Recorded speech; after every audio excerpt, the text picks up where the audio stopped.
we have actually done a New England non-ABV beer called Weird Weather, which I'm sure you guys will take. I tell you what, it's the best non-alcoholic beer I've ever tried. There's actually a gluten-free version too.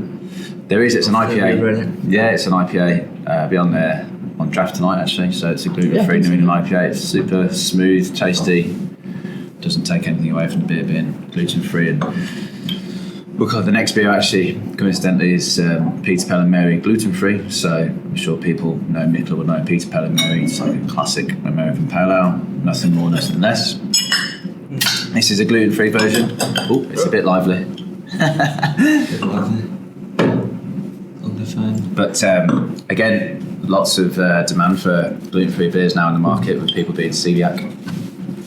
You can't have obviously gluten or gluten intolerant. So yeah, this now has just become a staple in a lot of fridges, not just craft beer places, but restaurants who want a genuine option, kind of like they're drinking in the sun, where they want something that's quality and they can offer guests. And if it's just one thing on the menu that's gluten-free, then people will have it, and they find it just sticks. So lovely, cool. Maybe for the people who are not into craft beer yet, or don't have the all the information, or don't know anything about Mikkeller, can you say in a few words what is Mikkeller about, and how it came to be, and who's behind it? Yeah, absolutely. That would be great. So back in 2006, a maths and physics teacher named Mikkeller was experimenting with home brews and kind of becoming obsessed with beer and the science behind it.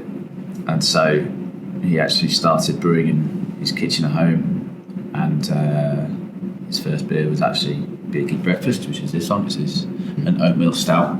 That actually started getting a lot of local appeal because of how good it was, and then it started getting more international recognition, and a certain rating site called Rate Beer that actually picked up on it, and it was 100 out of 100 beer.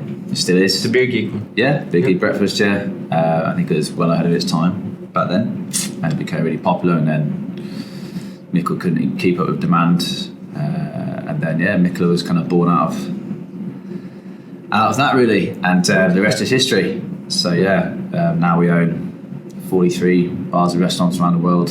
We still brew out of the proof. That's probably why we're famous, because we're actually a gypsy brewer, as the term the term is known. So we brew out of the proof in Belgium.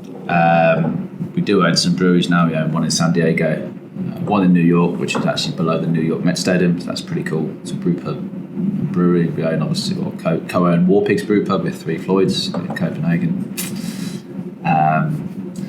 And we're pretty ambitious. We're fast moving. We're agile. We're creative. We're always innovating and thinking of what's the next thing. So the world of Mikkeller never stops. I think that kind of why people kind of really like it, because it has that mythology about it. But people kind of it's more than a beer. It's more. It's like a kind of like a lifestyle people buy into, and kind of want to find out more about this fascination. All the labels are done by Keith Shaw, who's a really talented artist. He's our art director. He's actually based in Philadelphia. He does every single label for all of the beers.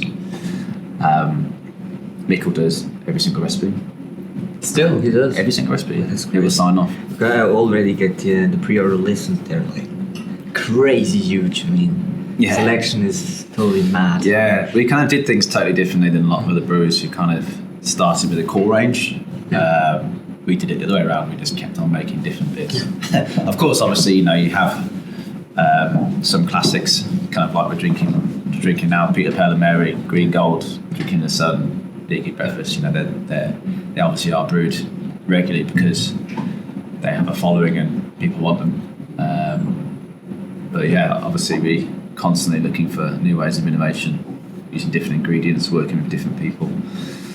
So it's a never-ending world. It's never boring, that's for sure.